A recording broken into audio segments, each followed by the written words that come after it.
दादाजी, मेरी शर्त सिर्फ शादी तक थी और अब शादी हो चुकी है, तो अब आपकी किसी भी तरह की कोई फरमाइश मानने या सुनने का मेरा कोई इरादा नहीं है। अपनी बात खत्म कर अरमान ने आस्था का हाथ वहीं दरवाजे पर झटक दिया और कमरे की ओर चला गया। अब आलोक जी भी चुप हो गए, क्योंकि वो अपने अकड़ू पोते को अच्छी तरह से जानते थे कि उनका पोता कितना ज्यादा अकड़ू और जिद्दी था और कितनी मुश्किल से उन्होंने अपनी बीमारी के चलते जैसे तैसे अरमान की शादी करवा दी। इसीलिए अब वो सीधा अपने कमरे की ओर बढ़ने लगे, लेकिन फिर वो उन चारों लड़कों की तरफ देखकर ऑर्डर देते हुए बोले, बहू को गृह प्रवेश के बाद आराम से अरमान के कमरे तक छोड़ाओ। ये कहकर दादाजी वहाँ से चले गए। अब आस्था के गृह प्रवेश की सारी जिम्मेदारी उन चारों को मिल चुकी थी। आस्था दरवाजे पर खड़ी हुई अपनी उंगलियों को मरोड़ने लगी, क्योंकि उसे समझ भी नहीं आ रहा था कि वहाँ आखिरकार हो क्या रहा था, क्योंकि वो किसी को देख नहीं पा रही थी। और अभी कुछ देर पहले अरमान का गुस्से में दादाजी को पलटकर जवाब देना सुनकर आस्था के मन में अरमान की एक जिद्दी, गुस्सैल और अकड़ू की छवि बननी शुरू हो गई थी। तभी आकाश ध्रुव की ओर देखकर बोला, अरे यार, अब क्या करें? अरमान ऐसे कैसे चला गया? अब भाभी का क्या? क्या बेचारी ऐसे ही खड़ी रहेगी? तभी आहान थोड़ा सा आगे आया और प्यार से बोला, भाभी देखो, अब यहाँ पर कोई नहीं है, ना तो यहाँ पे आपका पति है और ना ही आपके दादा ससुर है, तो अब आप अपना ये लंबा सा घूंघट हटा सकती हो। आकाश ने भी जल्दी से कहा, हाँ भाभी, आप अपने आप को इस भारी भरकम घूंघट से आजाद कर सकती हो। आस्था को समझ में नहीं आ रहा था कि वो क्या करे। वो मन ही मन बोली, मामी जी ने घूंघट उठाने के लिए मना किया था, तो फिर ये लड़के मुझे घूंघट उठाने के लिए क्यों कह रहे हैं? वैसे भी आस्था जिस गांव से थी, उस गांव में लड़कियों का किसी लड़के से बात करना भी बहुत बड़ा जुर्म माना जाता था, और यहाँ तो चार चार लड़के उसकी आंखों के सामने खड़े थे जो उसे अपना घूंघट उठाने के लिए कह रहे थे। अब तो आस्था की हालत और भी ज्यादा खराब हो गई। तब अचानक आहान आगे बढ़ा और बोला, भाभी देखिए, वैसे तो ये घूंघट उठाने की रस्म का काम भैया को करना चाहिए, लेकिन हम क्या करें, भैया तो इस वक्त यहाँ है ही नहीं, तो अगर आप इजाजत दें तो क्या ये काम हम कर दें? ध्रुव ने उसे डांटते हुए कहा, तू क्या बेशर्मी भरी बातें भाभी से कर रहा है? ये हक सिर्फ और सिर्फ भाई का है और ये हम भैया से नहीं छीन सकते, समझा तू? और पगले, थोड़ा सा सोच समझ ले, ये भाभी है हमारी, भाभी। तू इस तरह से भाभी के बारे में बकवास नहीं कर सकता। आहान उदास हो गया और बोला, यार तू भाभी के सामने मेरा कचरा क्यों कर रहा है? उन्हें क्या लगेगा, उनका देवर एक नंबर का लड़कीबाज है, छिछोरा है, तुझे मेरे बारे में ऐसी बातें नहीं करनी चाहिए। ध्रुव ने हंसते हुए कहा, अभी फिलहाल दादाजी ने हमें जो काम दिया है वो करते हैं, हमें भाभी को भाई के कमरे तक पहुंचाना है। मेरी प्यारी भाभी, आप अपने दाएं पैर से कलश को गिरा दीजिए और अंदर आ जाइए। आस्था ने हल्का सा घूंघट जैसे ही हटाया, उसे नीचे उसके पैरों के पास एक कलश दिखाई दिया। उसने जल्दी से अपने दाएं पैर के अंगूठे से उस कलश को गिरा दिया, क्योंकि वो भी जल्द से जल्द इस सिचुएशन से निकलना चाहती थी। उसे चारों तरफ सिर्फ आदमी ही नजर आ रहे थे, कोई भी औरत उसे दिखाई नहीं दे रही थी। इसीलिए उसे अब काफी ज्यादा डर लगने लगा। जैसे ही आस्था ने वो कलश गिराया तो चारों ओर से तालियां बजने लगी। ध्रुव सीटी मारते हुए बोला, वाह भाभी, आपने तो कमाल कर दिया, आपने बिल्कुल परफेक्ट तरीके से कलश गिराया है, ऐसे ही हमने टीवी में भी देखा था। ध्रुव की बात सुनकर ना चाहते हुए भी आस्था के होठों पर हल्की सी मुस्कुराहट आ गई। तभी सुमित और आकाश दोनों आगे आए और बोले, भाभी, आप इन दोनों की बकवास छोड़िए, आप आइए, हम आपको भाई के कमरे तक लेकर चलते हैं। आस्था का दिल जोरों से धड़कने लगा, क्योंकि अभी तक उसने अरमान को देखा भी नहीं था।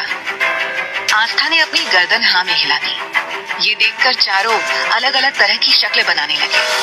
आहान धीमी आवाज में बोला, हम तो समझ रहे थे हमारी भाभी काफी ज्यादा शर्मीली किस्म की है, लेकिन भाभी तो भैया के कमरे में जाने के लिए बेचैन हो रही है। देखा अभी कैसे भाभी ने हाँ कह दिया। आहान की बात सुनकर आस्था को घबराहट होने लगी। वो मन ही मन बोली, ये कैसे लोग हैं? अभी खुद ही तो कमरे में जाने के लिए कह रहे थे और अब ये कह रहे हैं।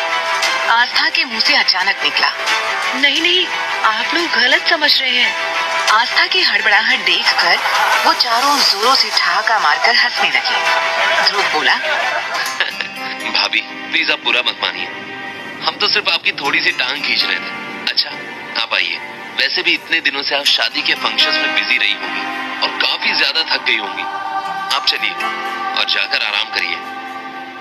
ऐसा कहकर उन लोगों ने आस्था को अंदर आने के लिए रास्ता दिया।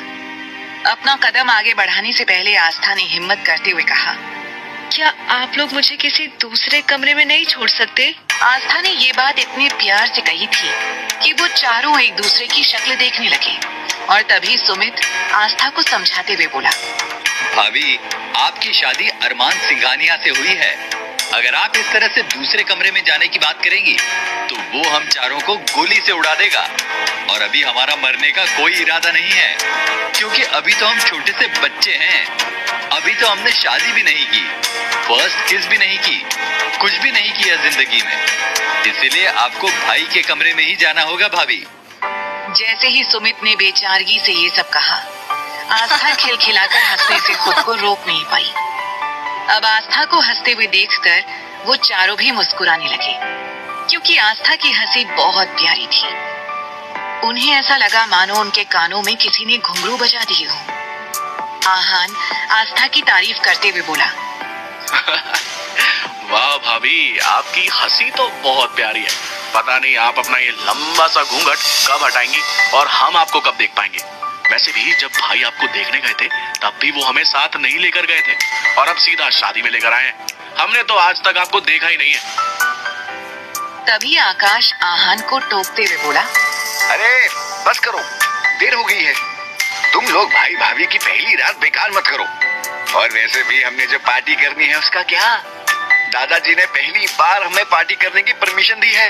इस तरह टाइम वेस्ट करोगे तो नुकसान हमारा ही होगा।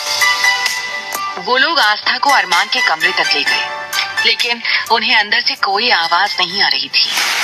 ध्रुव फुसफुसाते हुए बोला, लगता है भाई सो गए हैं, वैसे भी वो काफी ज्यादा थक गए थे। तभी आकाश ने अंदर झांक कर देखा और हैरानी से बोला, लेकिन अंदर तो कोई है ही नहीं। अरमान कहाँ गया? लगता है वो स्टडी रूम में होगा। सुमित ने अपने माथे पर हाथ मारते हुए कहा, भाई आज के दिन भी काम ही कर रहे हैं। अपने काम से एक दिन का तो ब्रेक लेना चाहिए था। हद होती है यार, किसी को इतना ज्यादा भी वर्कहॉलिक नहीं होना चाहिए। चलो कोई नहीं, अब भाभी आ गई हैं, सब सही हो जाएगा। ऐसा कहकर वो चारों मुस्कुराकर घूंघट में खड़ी हुई आस्था को देखने लगे। अब आस्था को अपने ऊपर एक नहीं बल्कि 8 नजरें महसूस होने लगी। वो और भी ज्यादा असहज हो गई।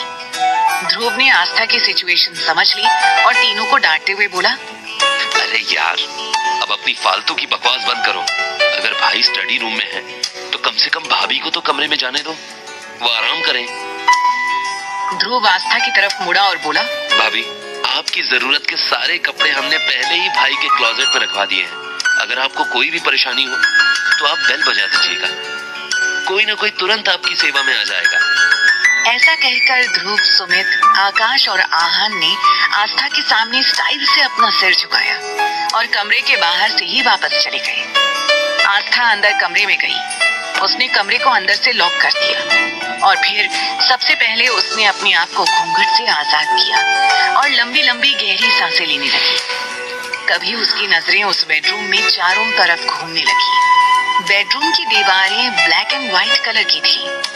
वहाँ की सभी चीजें बेहद महंगी लग रही थी। इतनी महंगी महंगी चीजें देखकर आस्था की आंखें हैरानी से बड़ी हो गई। बेड के ठीक सामने एक मिरर था।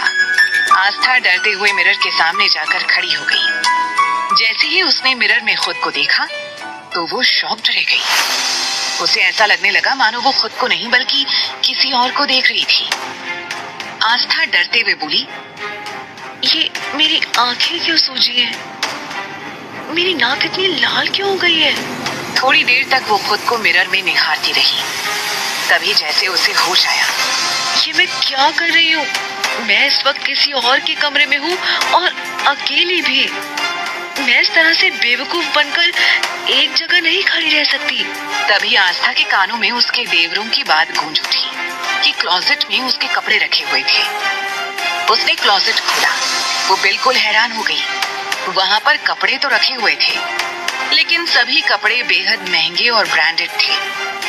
वहां एक से एक ब्रांडेड साड़ियां थी, लेकिन साड़ियां तो आस्था ने कभी पहनी ही नहीं थी। वो तो हमेशा शुरू से ही सिंपल सा सूट वगैरह पहना करती थी और दुपट्टा लिया करती थी, लेकिन इस तरह की फैंसी साड़ियां देखकर आस्था का गला सूखने लगा। उसे समझ नहीं आ रहा था कि वो क्या पहने।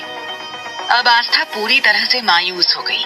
फिर उसने वापस से वो घूंघट, जो कि लहंगे का था, वो ओढ़ लिया और बैठ के एक साइड पर बैठ गई।